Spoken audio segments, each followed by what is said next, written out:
You guys love a good new release, don't you? I know I do, but I have 7 brand new fragrances here that I haven't tried, and perhaps one of them or a few of them will be amazing. So stick around, let's do a first impression as we do here in July's second haul. Let's go. Welcome back to another video. Max here. I've got 7 brand new fragrances to share with you. We've got Issey Miyake, Guerlain, Hermès. Let's get into it. Let me know in the comments below what has been your favorite 2022 release so far and what fragrances you've heard about that are coming out that you guys are really getting excited for. Comment below. Just so you guys know, I prep these fragrances ahead of time before I shoot the video so I don't waste time in film. So these have been unwrapped and I have a tester strip here ready to go just to make this video a little more concise and faster. Let's go. So we're gonna kick things off with a new one from Guerlain. This is Habit Rouge, L'Instinct. So what I understand from what I've heard through the grapevine is this fragrance is going to pay homage to the 1965 original Habit Rouge, but it's gonna add some different nuances to the fragrance. Let's see what those nuances are. I mean, the bottle now has been standardized, or they have this template of a square looking bottle, and that's gonna be the template of all releases for fragrances, unless it's, part of the 𝗕𝗏𝗏𝗄 collection or part of, a private blend, so to speak. But the main line of Guerlain fragrances will always be with these square-looking bottles. And from what I understand, they have been reformulated as well, which is never a good thing. Now, L'Instinct does have a little bit of the old Guerlain in it, but very little, guys. It sits way in the back. You don't have that powdery, 𝗕𝗏𝗏𝗏𝗏 vanilla vibe that you get with the original Guerlain. This is a lot more modern. It's a lot more sparkly, a lot citrus. A lot of citrus is up top here. There is a green tinge here, perhaps a vetiver, some herbal nuances. It's a good smelling fragrance, but I can't help to tell you guys, this is one of those been there, done that. It's not going to be anything unique or groundbreaking or trendsetter that's going to take your breath away. I'm going to give this a 6.5 out of 10. It's a little bit of a boring release. Sadly, I was really hopeful, for this release right here. One more time as a quick disclaimer, I'm not rating the fragrance overall, period. This is not an end-all, be-all kind of a rating. This is just my exact initial thoughts on the tester strip and first impression standpoint. That's all. Next up, we have Ferragamo, and I love Ferragamo. I think Ferragamo, just like Issey Miyake, Cartier, always puts out quality for really good pricing. This is one that I was very, very excited, and I can't wait to share my thoughts with you. This is Ferragamo's Bright Leather. When you talk about leather, tobacco, boozy accords in a fragrance, you get me at hello, and I get really excited for the fragrance. So I am very excited for this one. This is the big boy, Ferragamo Bright Leather. Beautiful, love the bottle. It's got this brown, beige tonality to it. Let's see what this one here is all about. Sprayers are great and you can actually control depending on how hard you push.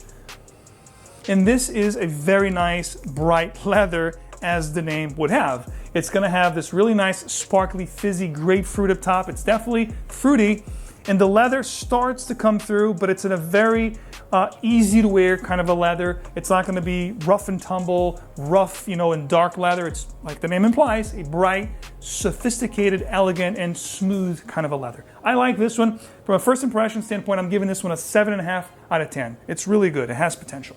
And again, speaking of brands that give us quality, Issey Miyake is one of those brands which I always love to share with you my thoughts on this brand. This is 𝗿𝗿𝗴𝗿𝗏, which is going to be, from the name, it's implying to an Arctic woods kind of a fragrance, which I'm thinking it's going to be sparkly, maybe a mint note.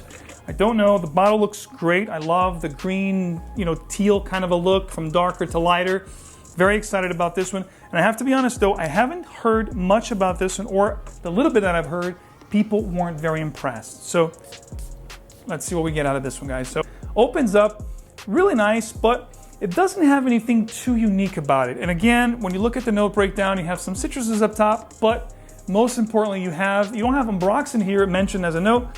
You definitely get a little bit of an ambroxan vibe here, but you definitely get a ton of vanilla and tonka in the base of this fragrance, and I think it's going to really come through as it warms up with your body chemistry. And to be honest with you, it's a little bit Versace Eros to my taste. So it's like they're trying to steal from that particular, genre and scent profile. So I'm gonna give this a 6.5 out of 10. It's a little bit of redundant kind of release, more of the same. Doesn't smell bad, but if you already have those fragrances, this is going to be just a redundant release. Sadly, guys, because I do love Issey Miyake and I was very hopeful for this one. And like I said, over the past maybe year or two, they haven't really given us some home runs as they did from like 2016 to about 2020. They had some really good releases out there, which I've shared with you guys over the last few years, but this one here is not one of them. Next up, we have Tommy Hilfiger. This one here is called Tommy Summer Ocean Wave. So not very hopeful to this one. Perhaps it's going to be one of those cheapies and goodies. Yet to be seen. Let's see what we get out of this one. If it's going to be more of the same from the juice, from the bottle. Looks like it's going to be one of those casual, easy to grab summer scents that, come and go, dime a dozen. Let's see what we get here. Sprays are okay, but again, Tommy's another brand that hasn't really put something out that's been great for a while. Okay, this one is okay. It's going to be in the same vein as your, Nautica Blue, Nautica Voyage. It's your typical blue aquatic, easy to wear, clean, crisp, uplifting. It smells good, but it's another redundant release. If you already have those blue aquatic summer scents, you don't need this. For sake of the scent being a good scent, smelling good, I'm gonna give this a 6.5 out of 10. Usually when I give it 6 or below, it's really, don't even bother. 6.5, if you don't have these type of scents, you can pick it up for a good price, but it's nothing great.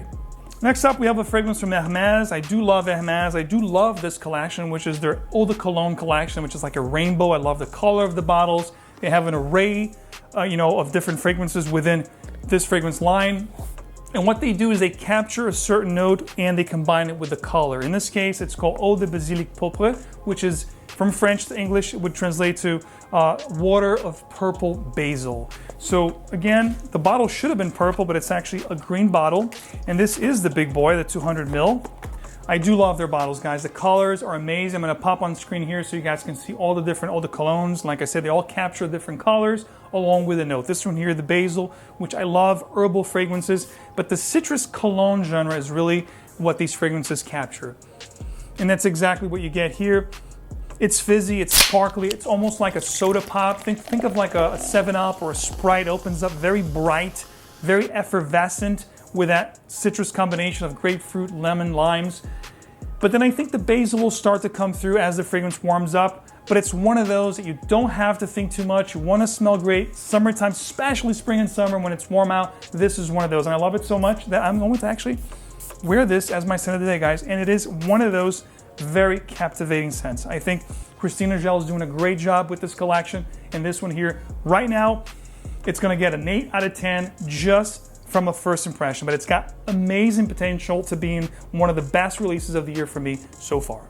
Next up, brand new from Mancera. Now, Mancera's been busy this year, as they always are, Mancera, but most likely, myself included here, Montal actually has more releases per year, and for those fragrances that Montal puts out, for the most part, I'm not really a big fan because I think they're a little bit too pungent, a little bit too over the top. But Mancera, I think the quality, the blending, and I think they're a little bit more sophisticated, easier to wear. This one here, from the looks of it, it's called Melody of the Sun. I'm thinking it's going to have maybe tuberose because it's very in right now, this particular note, and it's going to be something great for the time of the year right now. Maybe a little bit fruity, maybe a tiny bit of spice here. Let's see what we get out of Melody of the Sun from Mancera.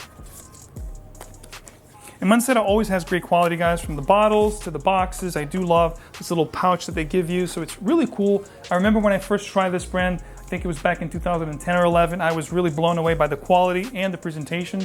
No different now, just a little food for thought. They have since changed. Now they are magnetic caps. Before, it used to be one of those screw down caps, and this was also screw off, so it was easier for you guys to decant it. No longer that kind of a presentation. Sprayers are always great with Mancera. So Melody of the Sun, definitely fruity, definitely floral, but not as strong as I anticipated. I do get some notes here that are very fresh and citrus, maybe some bergamot, maybe some iris here in the base. It is getting creamier, and it's reminding me a little bit of B612 from Nichane. So if you like that fragrance, I think you're gonna like this one. I do enjoy Nichane's, interpretation a little better, but it does have a really nice, almost molecular one kind of a vibe. It meets B612. It's got potential. From a first impression, I'm gonna give this one a 7 out of 10. It smells good, but not great. But I gotta tell you guys, I think the most predominant notes here are going to be this green tea kind of a vibe that's coming through. There's a green tea note here. There's a mate, Brazilian mate note, white musk, but it's one of those fragrances. It's not going to be very strong. You're going to really have to pump hard here to get kind of but it's going to be one of those that perhaps is going to get you